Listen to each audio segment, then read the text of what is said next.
Hello দর্শক বন্ধুরা, ইসার cartoon বাংলায় তোমাদের সকলকে স্বাগত জানাই। আর তোমরা যদি আমাদের চ্যানেলে নতুন হও তাহলে প্লিজ চ্যানেলটি সাবস্ক্রাইব করিও, আর ভিডিওটি ভালো লাগলে একটি লাইক করে দিও। আজ তোমাদের জন্য একটি মজার গল্প নিয়ে এসেছি। গল্পটি একটু ভুতুড়ে, আশা করছি তোমাদের সকলের খুব ভালো লাগবে। আজকের গল্প ডাইনির মেয়ে। নিয়তিপুর গ্রামে কমলা ও রহমত নামে এক দম্পতি বাস করত। তারা দুজন সুখে শান্তিতেই দিন কাটাতে থাকতো। কিছুদিন পর তাদের ঘর আলো করে এক কন্যা সন্তানের জন্ম হয়। কিন্তু হঠাৎই গ্রামে এক মহামারী দেখা দেয়। রহমত সেই রোগে আক্রান্ত হয় আর কিছুদিন পর মারা যায়। আমি আমার মেয়ের এই রোগ কিছুতেই হতে দেব না। আমি আমার মেয়েকে সুস্থ রাখতে চাই, এই জন্য আমায় কিছু করতে হবে। হ্যাঁ, আমি আমার মেয়েকে অন্য কোথাও রেখে আসব। পাশের গ্রামে তো আমার মামাতো বোন আনিকা থাকে। ওর তো বিয়ে হয়েছে অনেক দিন হলো, ওর তো কোনো সন্তান নেই। হ্যাঁ, আমি যদি ওর কাছে আমার সন্তানকে রেখে আসি তবে ও আমার সন্তানকে ভালো রাখবে। কিন্তু এটা আমার সন্তান, ওকে জানানো যাবে না। যদি ওকে জানাতে যাই তবে ও যদি মনে করে আমার মেয়েরও ওই রোগ হয়েছে, তবে তো ও আমার মেয়েকে ওর কাছে রাখবে না। আমি বরং চুপি চুপি আমার মেয়েকে ওখানে রেখে আসবো। এরপর কমলা তার মেয়েকে চুপি চুপি তার মামাতো বোনের বাড়ির আঙিনায় তার বাচ্চাকে রেখে চলে আসে।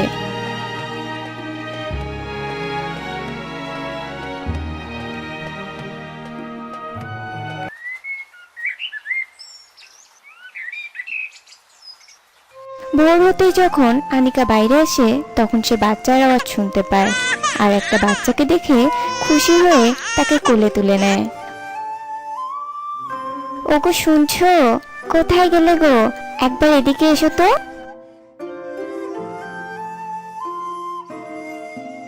কি হয়েছে, ডাকছো যে?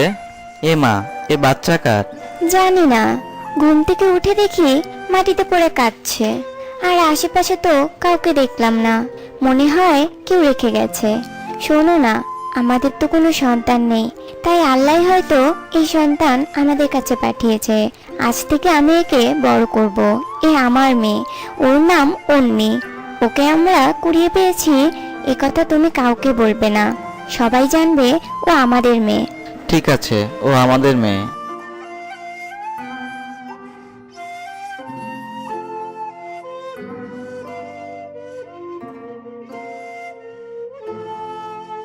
এভাবে কিছুদিন কেটে যায়। অনিক ও আনিকা দুজনে মিলে অন্যকে আদর যত্ন করতে থাকে। আর এদিকে কমলাও রোগে আক্রান্ত হয় আর মারা যায়। কিন্তু বাচ্চার প্রতি ভালোবাসার জন্য কমলা ডাইনি হয়ে যায়। কে জানে আমার মেয়েটা এখন কেমন আছে? আমায় আমার মেয়ের খোঁজ রাখতে হবে। এজন্য কমলার ডাইনি আনিকার বাড়িতে গিয়ে তার মেয়ের খোঁজ রাখতো। আনিকা কাজের জন্য বাড়িতে থাকতো না, তাই সে কমলার মেয়েকে ঠিকমতো সময় দিতে পারতো না। একদিন আনিকা অনিকের কাছে যায়। শোনো না, আমি তো আমার মেয়েকে ঠিক করে সময়ই দিতে পারছি না। বলি কি, একটা আয়া নিলে কেমন হতো? আমাদের অন্যের খোঁজ নিত। ভালোই হবে, আমি একটা আয়ার ব্যবস্থা করব। এসব কথা পাশে দাঁড়িয়ে ডাইনি শুনছিল। মূর্খ স্ত্রী, আমার মেয়ে কখনোই আয়ের কাছে মানুষ হবে না। আমার মেয়ের আমি কোনো অযত্ন মেনে নেব না। আয়া আমার মেয়ের ঠিক মতো যত্ন নিতে পারবে না, আমাকেই কিছু করতে হবে। এরপর ডাইনি এক সুন্দরীর মেয়ের রূপ নেয় আর আয়া সেজে আনিকার কাছে আসে। আপনাকে তো ঠিক চিনলাম না। আমার নাম জরিনা। বাবু আমারে আইতে কইছিল আপনার মাইয়ার দেখাশোনার জন্য। ও, এসো ভেতরে। এই হলো আমার মেয়ে অন্নি। তোমাকে ওর ঠিকমতো যত্ন নিতে হবে। আপনিও তো চিন্তা করেন না পামনি, আমি ওর ঠিকমতো খেয়াল রাখবো। ওটা আমারই মাইয়া। তোমার মেয়ে মানে? মানে আজ থেকে আমি নিজের মাইয়ার মতো দেখবো, তাই কইলাম। আচ্ছা ঠিক আছে, তুমি ওর ঠিক মতো খেয়াল রেখো। আমি চলে গেলে দরজাটা লাগিয়ে দিও। আচ্ছা ম্যাডাম, আপনি নিশ্চিন্তে যান। এরপর আনিকা চলে যায় আর জরিনা রূপী ডাইনি অন্যের খেয়াল রাখতে শুরু করে। তুই আমার মেয়ে আলো, তোর আমি কোনো অযত্ন হতে দিব না। আমি ভেবেছিলাম আনিকা তোকে ভালো রাখবে, কিন্তু না, আনিকা তো তোর কোনো খেয়ালই রাখে না, তোকে একা ফেলে কাজে চলে যায়। এটা ওর করা উচিত হয়নি। এরপর হঠাৎই বাচ্চাটি কাঁদতে থাকে, আর তখন জরিনা তাকে শান্ত করে আর ডাইনি রূপে এসে তার সামনে খেলা দেখায়। নিমেষে বাচ্চাটি কান্না বন্ধ করে দেয়। এভাবে প্রতিদিনই জরিনা রূপী ডাইনি বাচ্চাটির খেয়াল রাখতে থাকে। এদিকে আনিকা যখনই মেয়েটিকে কাছে নেয় সে কাঁদতে থাকে।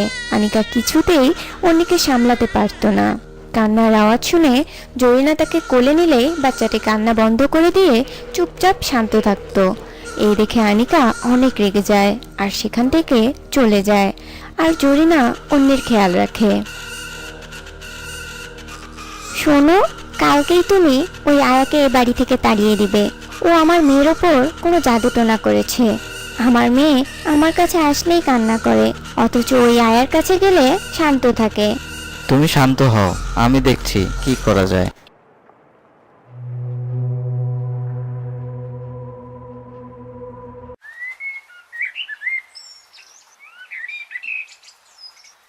এভাবে কিছুদিন কেটে যায়।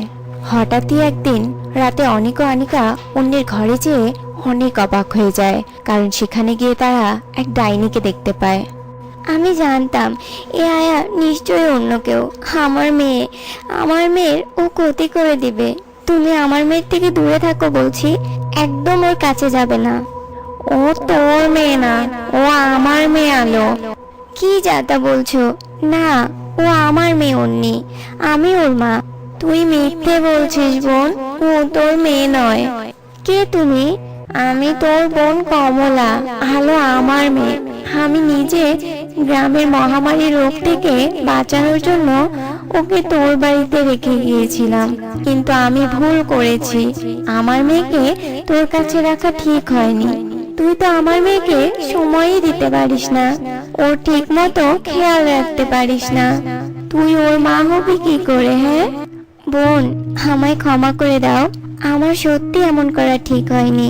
আমার অন্যকে সময় দেওয়া উচিত ছিল। সব মাকেই সন্তানদের সময় দেওয়া উচিত, কিন্তু আমি তা বুঝতে পারিনি।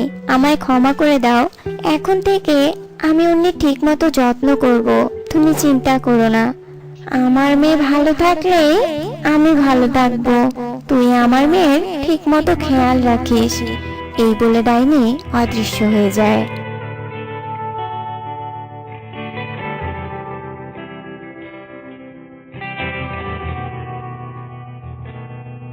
আর আনিকা অনেক ঠিকমতো যত্ন ও খেয়াল রাখতে শুরু করে। তো বন্ধুরা, বলো তো আমরা এই গল্প থেকে কি শিখলাম? আমরা এই গল্প থেকে এটাই শিখলাম যে আমাদের প্রত্যেক বাবা মার উচিত সন্তানকে সঠিক সময় দেয়া। তো আজ এই পর্যন্তই। আবার দেখা হবে অন্য কোনো দিন, অন্য কোনো সময়, অন্য এক মজার গল্প নিয়ে। সে পর্যন্ত তোমরা ভালো থেকো, সুস্থ থেকো। ধন্যবাদ।